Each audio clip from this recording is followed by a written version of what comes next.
الله. Another video with Mr. Wael Abdurrahman. Kindly, before we start, like, subscribe, share, comment, and turn on notifications. Let's start.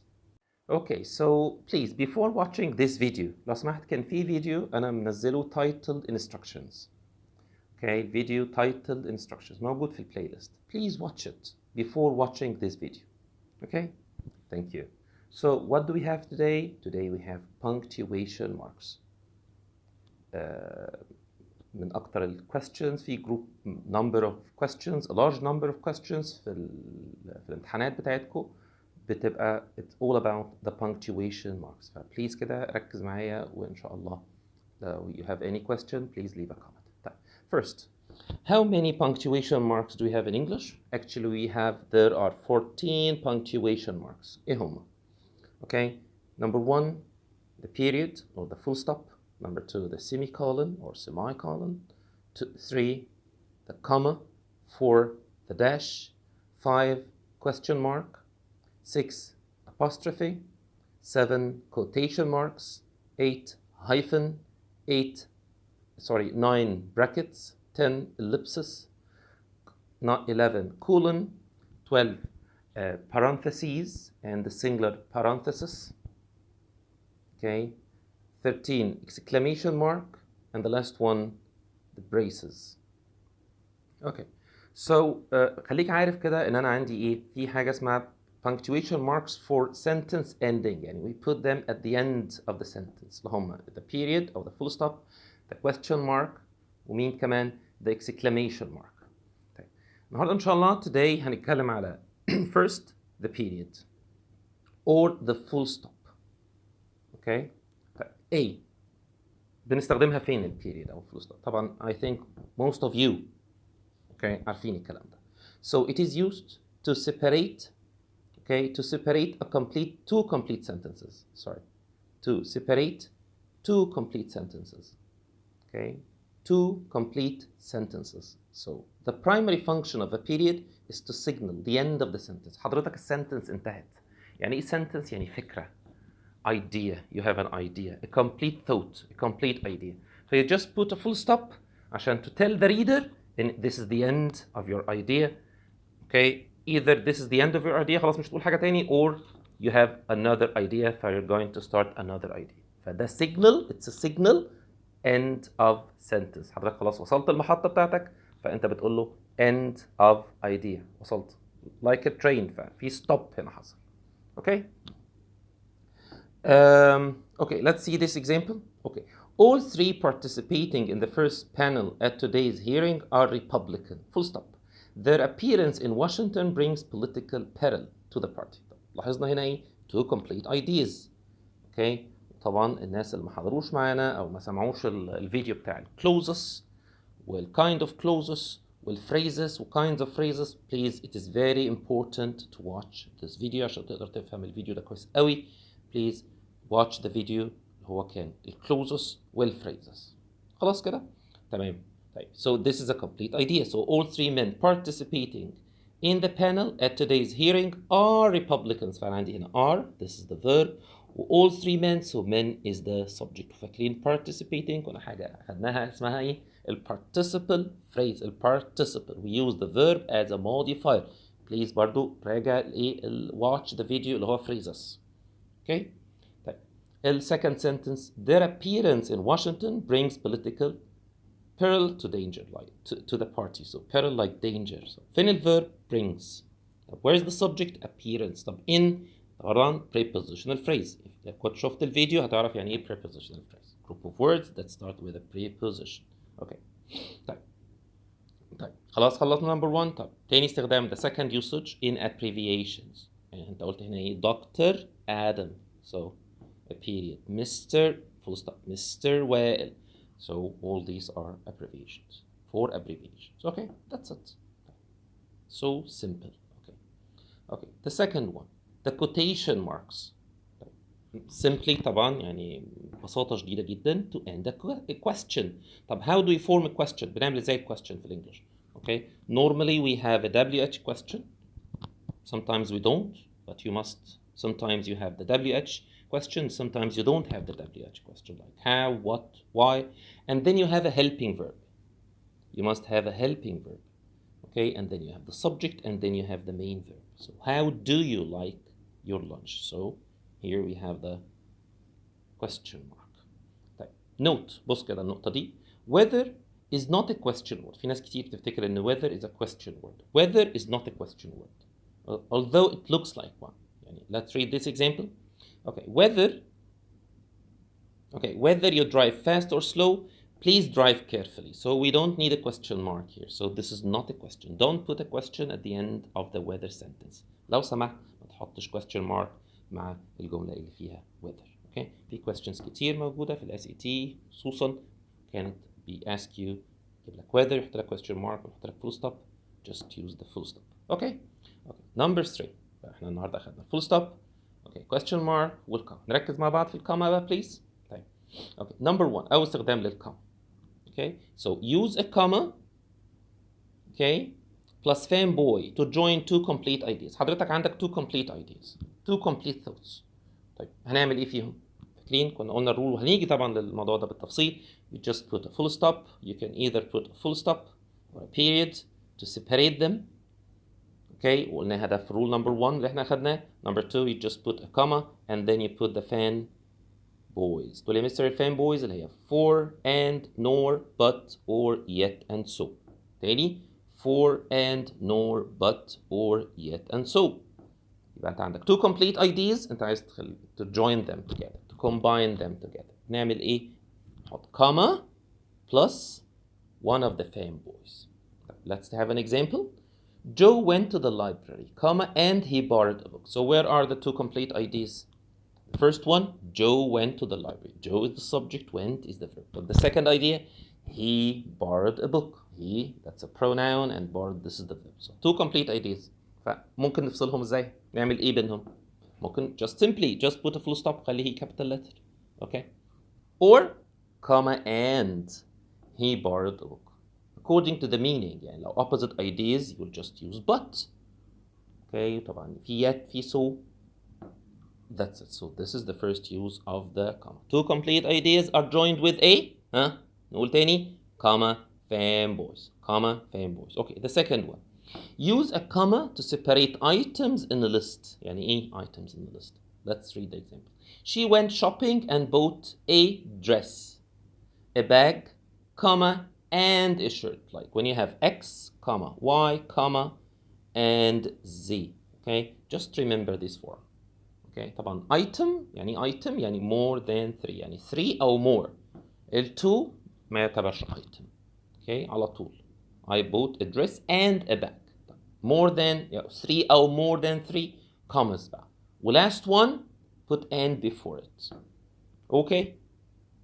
Okay, so here, this is the item. Words, you're just listing words. Nouns, dress, bag, shirt. Okay, B.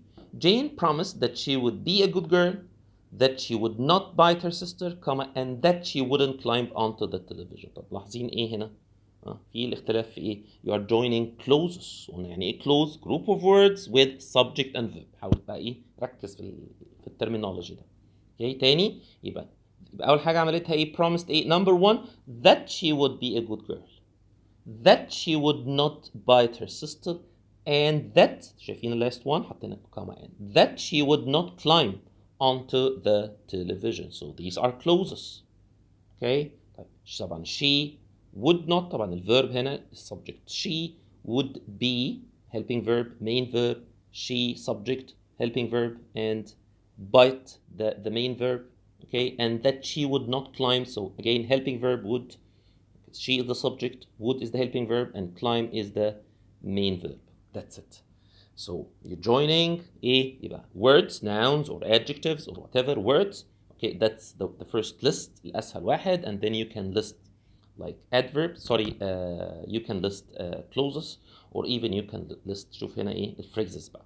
Okay, the instructor looked through his bag, comma, through his desk, comma, and around his office. يبقى دي كل دي phrases. يعني ايه phrases? Group of words with no subject and no verb. That's it. So items in a list. Okay, the next one. So use a comma after an introductory clause or phrase. يعني ايه introductory؟ حضرتك بتقدم جملتك، حضرتك عندك فكرة، عندك idea وانت بتintroduce it. اوكي، فما بتدخلش في الفكرة على طول، ما بتقولش اللي انت عايزه، بتintroduce زي ما بتقول اهلا وسهلا how are you، انك بتقدم حاجة. طب قول هنا ايه؟ When Anne was ready to iron, comma, okay, the dog tripped on the cord. طب when Anne was ready to iron, is that a phrase or a clause? في subject وفي verb. Yes, was is a verb, sorry. And Anne is the subject. طب when؟ راجع كده الكلوزز مع بعض. Subordinating conjunction عملت ايه في السنتنس؟ خليتها inferior، خليتها dependent. يعني ايه؟ يعني ملهاش معنى لوحدها. It needs another sentence. It depends upon another sentence عشان تفهمها. So when Anne was ready to iron, what happened? I don't know. ما اقدرش احط full stop هنا. ما خلصتش السنتنس. لما كانت Anne مستعدية to iron. ايه اللي حصل؟ I don't know. So you must put a comma. ده الانترودكتوري كلوز بتاع حضرتك. ايه اللي حصل؟ الاندبندنت كلوز بقى. المستقل لوحده. The dog tripped on the cord. Okay? طيب. يبقى introductory clause. Okay? Okay. Simply when you have a subordinating conjunction. When, while, as, because, after, before, since, if. لقيتها موجودة في السنتنس تعرف ان ده اسمه dependent clause. You must put a comma at the end of it. انت كده بتعرف الريدر ان this is the end of your introductory clause. تعرفه ان في بقى الفكرة الجاية المهمة. The most important sentence is coming. فبي prepare بقى انه يركز معاك. So when Anne was ready to iron, ايه اللي حصل؟ The dog tripped on the cord. وصلت؟ ليه انا بحطها؟ اوكي. B. Near a small stream at the bottom of the canyon, park rangers discovered gold mine. طيب هنا near ده clause ولا phrase؟ Do you have any subject or verb in the first part? No. We have near. This is a preposition. فسمينا دي ايه؟ Prepositional phrase. Okay, prepositional phrase. طب انت بتقدم جملتك تقول near a small stream at the bottom of the canyon. كل ده انت لسه ما قلتش الفكره بتاعتك، كنت بتintroduce الايديا. ايه اللي حصل؟ كما فالريدر هنا بقى expect what you are going to say. Park rangers subject discovered verb a gold mine. That's so simple. Okay, next one. To get a seat you'd better come early. طب to get a seat close ولا phrase؟ ولا مستر get the verb. هقول لحضرتك انا ما قلتش he gets، انا قلت to get. فاكرين ما نرجع للفريزز لما نحط to plus verb بحاجه اسمها ايه؟ infinitive. infinitive. To get a seat the infinitive phrase. خلاص. اوكي. طيب to get a seat prepare يبقى ده introductory phrase. To get a seat اعمل ايه؟ Introductory. أنا لسه I don't have an idea. I can't put a full stop. It's not a complete thought. You don't even have a subject. You don't even have a verb. So what do we need? A comma. عشان الريدر يبقى prepare. ها إيه اللي هيحصل to get a seat? You'd better come early. Okay, so use the subject and would come. So this is the helping verb, and come, this is the main verb. Okay, that's it. Okay, طيب. The second one, number 4. Okay, we use commas to set off a non-essential. Okay, or له اسم تاني non-restrictive. Non-essential في الاي اس تي بيحبوا يسموه non-restrictive. هو non-essential. Okay. وفاكرين الرول بتاعنا الاساسي؟ non-essential is set off with similar punctuation mark. Similar punctuation mark. افتكر ده دايما. طيب Mr. وائل a teacher of English lives in Alexandria. طب فين السبجكت؟ Mr. وائل. Where is the verb? Lives. يبقى this is the subject, this is the verb. Never put a comma between the subject and the verb. اوعى تعمل ده. Never put a comma. But you can put 2 commas. طب ليه يا مستر احط 2 commas؟ Because you can delete it. حضرتك ممكن تعملها delete. ليه؟ لأن this is a non-essential. إيه non-essential؟ بتديني extra information about Mr. وائل. سميته a positive. Who is Mr. وائل? A teacher of English. طب ده close. That's a phrase. No subject, no verb. وضحت كده؟ Okay. The next one. The robots which were waiting outside were ready for shipments. طيب فين السبجكت؟ The robots. فين الفيرب بتاعها؟ were ready for shipment. طب انت عندك فكرة تانية؟ I have 2 ideas هنا.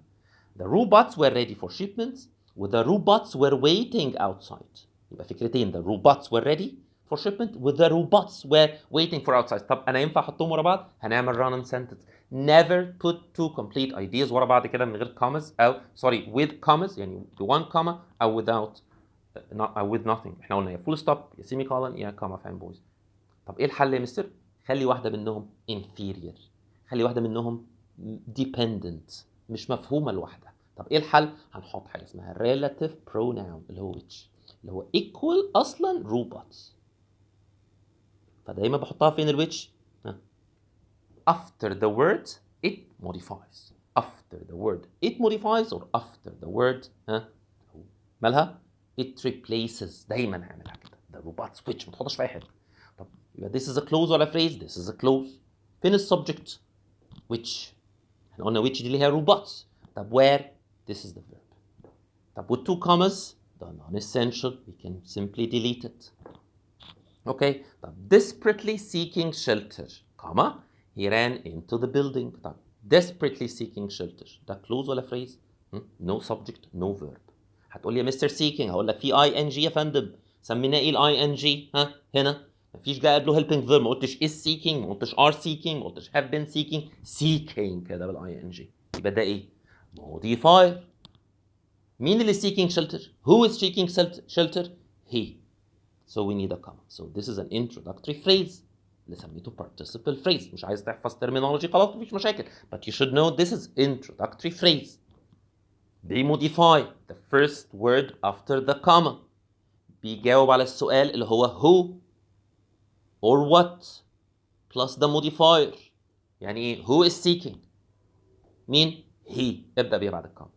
Okay, $200 I think is sufficient. طيب $200 مالها؟ is sufficient. طب ايه الحل؟ ايه I think دي؟ this is a this is a non-essential. Okay. Tom the captain was injured in the game. طيب فين السبجكت؟ Tom. Where is the verb? was. Okay. طب the captain of the team non-essential. A positive. مين Tom? The captain of the team. Okay. Next one. طيب يقول ايه؟ Use a comma to set off quotations. يعني ايه الكلام ده؟ في الدايركت سبيتش. يعني ايه دايركت سبيتش؟ بقول لك ايه؟ Mary said comma. دايركت، حد قال حاجه دايركت. Mary said. Number one we must have a comma. Number two quotation marks. يبقى we use a comma امتى؟ لما يكون عندي quotation marks بس بشرط on one condition يكون direct speech. لان ممكن استخدم quotation بطريقه ثانيه. ممكن استخدم quotation just to highlight. يعني عاوز الكلمه دي مهمه ف I just put quotation. هنا مش محتاج comma. So the quotation for direct speech. Okay, number 6. Okay, number 6. Use commas to separate two adjectives that describe the same noun. بس بشرط. Their order should be reversed. ايه الكلام ده؟ بص كده. She was a difficult, stubborn child. حلو. Finish subject. She was. Verb. طب where's the noun؟ انت بتوصف مين؟ Child. So the child is the noun. قلنا يعني ايه noun؟ Anything you can see, anything you can smell, anything you can touch. وايه كمان؟ Ideas والnames. فالchild this is a noun. طب انا I describe the noun الchild ان هو ايه؟ Okay, difficult فده adjective number 1. وstubborn adjective number 2. طب انا ليه حطيت كاما هنا؟ الكاما دي بتقول لي ايه؟ بتقول لي ان انا اقدر اعمل ريفرس للتو adjective. يعني ازاي؟ She was a stubborn difficult child. طب ممكن اعمل ايه كمان؟ simply انا ممكن اشيل full stop احط and. يبقى تاني يبقى we put a comma between two adjectives بس بشرط they can be reversed. اقدر اقلبهم. number 2 معنى ده ايه؟ انا ممكن احط and. طب وحاجه بقى مهمه قوي please don't put a comma between the adjective and the noun. اوعى حضرتك تحط كاما هنا عشان دايما دي بتريك في الامتحان. بيقول لك stubborn comma child. مفيش الكلام ده. stubborn child. Okay, the second example. You have an easy happy smile. طب ليه حاطط كاما هنا؟ adjective 1 adjective 2 they can be reversed. فممكن أقول you have an easy happy smile, you have a happy easy smile, or you have an easy and happy smile. The three are the same. Okay, حضرتك اختار اللي أنت عايزه. Done? Okay. The next one. So we use a comma after transition words and phrases that begin a sentence. ايه transition words؟ okay اللي هم زي however, therefore, on the other hand, for example, etc. okay you can google them لو حضرتك مش عارفها. طيب ازاي؟ I appreciate your hard work. However, in this case you seem to have overexerted yourself. طب هنا بيقول ايه؟ Okay, number one لما يكون عندك transitional word حط كده قدامك ان before the transitional word you must have a complete idea. دي number one. Complete idea أو complete sentence. تاني before the transitional word حضرتك بتعمل transition. حضرتك بتنتقل من airport ل airport. فهو airport كامل متكامل بفكرته. فأنا هنا بعمل transition منين بقى؟ من one sentence to the other. طب يعني إيه sentence؟ يعني complete idea. يعني إيه؟ يعني you must end it with a full stop. لازم تكون النهاية عندي full stop or semicolon أو semicolon. بعدين حضرتك ابدأ however يعني بتindicate للريدر إن في حاجة عكس هيقولها، في opposite جاي.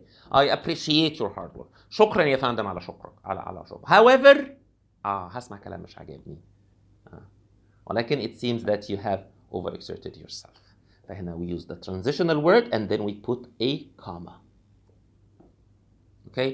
طيب ممكن احط however في مكان تاني another place. Yes. Okay. Let's have this example. Okay. So I appreciate your hard work. In this case, however, you seem to have overexerted yourself. طب هنا حطيت بمستر ب 2 commas. Yes, you can move it however. يعني ايه؟ يعني if you started your sentence بال however just put however comma. طب ممكن احرك ال however تبقى in the middle of the sentence? Yes. But in this case with 2 commas. حط 2 commas حضرتك. طب دي معناها ايه؟ It's a non-essential. اتفقنا 2 commas non-essential على طول. يبقى تاني يبقى number 1 before ال however the sentence before however أو أي transitional word it should be a complete sentence. يعني إيه؟ يعني هتلاقي full stop، هتلاقي semicolon، خلص sentence. أوكي. بدأت السنتنس بتاعتك بال however put comma وكمل اللي أنت عايزه. طب ممكن تحرك however yes just put it in the middle بس please 2 commas. طبعا however أو any transitional word. أوكي.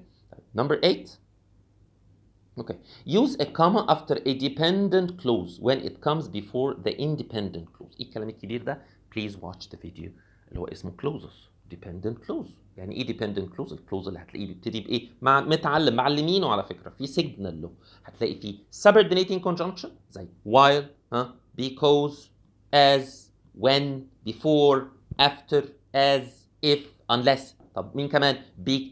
because أو relative pronoun which, who, that, whose. ده كده dependent. طب انت بدأت ب subordinating conjunction يعني بدأت ب when مثلا. يعني ايه انت كده عملته dependent clause. Please end it with a comma. تاني هقول لك this is an introductory phrase. introductory clause. بتintroduce الفكرة بتاعتك. while I was eating. ايوه انا قاعد مستني بقى ايه اللي حصل while I was eating. comma ما اقدرش احط فول ستوب لسه. ايه اللي حصل؟ ما الفول ستوب فكره كامله complete idea ما خلصتش. بوت كاما بتindicate الكاما دي ايه بقى؟ الكلام المهم جاي. اوكي. The dog scratched the door. Yes, the dog scratched the door. Subject and verb. Because my brother was late. Because subordinating conjunction. ايوه ايه اللي حصل؟ كاما ايه اللي حصل؟ He had to sit in the back. He subject the verb. طب الopposite بقى لو عكست. اوكي. اوكي يعني ايه؟ يقول ايه؟ Do not use a comma if the order is reversed. يعني the independent clause comes before the dependent. يعني حضرتك بدأت بال independent والdependent next except مهم بقى except دي for case of extreme contrast. في extreme contrast ما بين ال two ideas. هنا حط comma. يعني ايه؟ يعني he was late for class. His alarm clock was broken. فين الديبندنت وفين الاندبندنت؟ Sorry. فين الديبندنت فين الاندبندنت؟ اوكي. He was late because his alarm clock was broken. طبعا معروفة خلاص. هنا بدأت because يبقى this is the subordinating conjunction حضرتك. يبقى this is the dependent. دي ناقصة شوية. طب he was late ده الاندبندنت. يبقى أنت بدأت بالاندبندنت. Don't put a comma here. Mostly. طيب مفيش contrast. طب Tom Hanks was still quite upset. He had won the Oscar. فهنا بيقول ايه؟ Tom Hanks was still quite upset he had won the Oscar. طيب he had won the Oscar. This is the dependent clause. كده ده dependent. طب Tom Hanks was still quite upset. This is the independent. طيب ليه حطيت كوما هنا or the؟ عشان في contrast. هو الراجل won the Oscar. طب هو زعلان ليه؟ Okay, فهنا it contrast. Mostly we do this in most cases يعني. That's it. Okay. طيب so today we only have 8 rules for the comma. أنا مش هناخد كل الرولز بتاعت الكوماس ولكن most common. Okay, دي most common اللي بتيجي. So 8 rules. Okay. طيب. Thank you so much. If you find this video beneficial, please don't forget, I won't remind you, and you can, or you have to like, subscribe, share, and leave a comment. Thank you so much. والسلام عليكم.